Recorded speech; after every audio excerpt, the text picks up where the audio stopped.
Depuis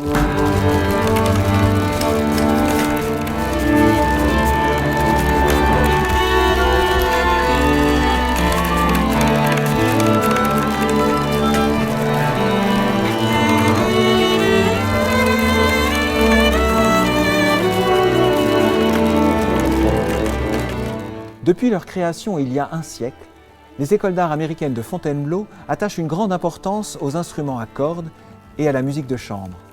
Des professeurs prestigieux, comme les violonistes Yehudi Menuhin, Alexis Galperine, Gérard Poulet ou l'altiste Bruno Pasquier, ont ainsi enseigné aux jeunes musiciens comment exprimer leur individualité tout en affinant leur écoute pour jouer avec leurs partenaires. Ces musiciens héritent d'une longue tradition qui se développe particulièrement au XVIIIe siècle, où le jeu virtuose des instruments solistes s'accompagne d'une recherche d'harmonie et d'équilibre en duo, trio ou quatuor. À cette époque, et surtout sous Louis XV, ces petites formations instrumentales sont l'occasion de concerts pour un cercle d'intimes qui se tiennent dans les appartements royaux.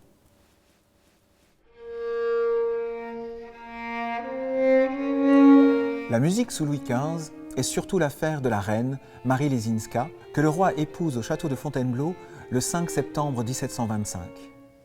Parmi les nombreuses transformations que le roi entreprend ici, la salle du Conseil est probablement la pièce la plus représentative du style Louis XV à Fontainebleau. C'est dans ce type de décor des appartements royaux qu'il faut imaginer résonner la musique, et en particulier chez la reine qui institue tout au long de l'année des concerts de la reine, formant ainsi l'activité la plus importante de la cour. La reine aime chanter, jouer du clavecin et de la vielle. Pour ces concerts d'appartement, elle rassemble les meilleurs musiciens de la cour issus de la musique de la chambre. On donne 2 fois par semaine des grands concerts où sont interprétés des opéras-ballets et des tragédies lyriques, mais sans mise en scène, ni décor, ni costume. La reine fait également donner des petits concerts de musique de chambre composés de pièces instrumentales pour accompagner les collations, les soupers, les jeux de société ou pour agrémenter le retour d'une promenade.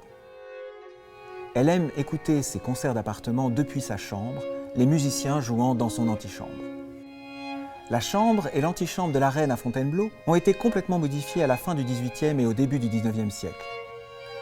C'est la raison pour laquelle le décor qui aujourd'hui restitue le mieux l'atmosphère qui y régnait est celui de la salle du Conseil, réaménagée par Louis XV dans le goût moderne, le style rocaille. Les murs sont recouverts de lambris sculptés et dorés, enrichis d'un décor peint par Alexis Perrotte, composé de fleurs, de fruits, de paysages et d'oiseaux. Dans la partie supérieure des panneaux, Perrotte a peint les trophées des sciences et des arts, l'architecture, la sculpture, la peinture et la musique. Une douzaine de figures allégoriques peintes en camaïeu bleu ou rose représentent dans la partie centrale des panneaux les vertus et les saisons et dans la partie inférieure les 4 éléments. Pour décorer le plafond, le peintre François Boucher réalise 5 tableaux combinant son style rocaille à des formes plus classiques. Au centre, Apollon, le dieu qui préside aux arts, conduit le char du soleil pour apporter la lumière au monde. Aux 4 coins du plafond sont représentées les 4 saisons. Seul l'hiver est animé de musique, avec ses poutis jouant de la flûte ou du tambourin ou portant un masque de théâtre.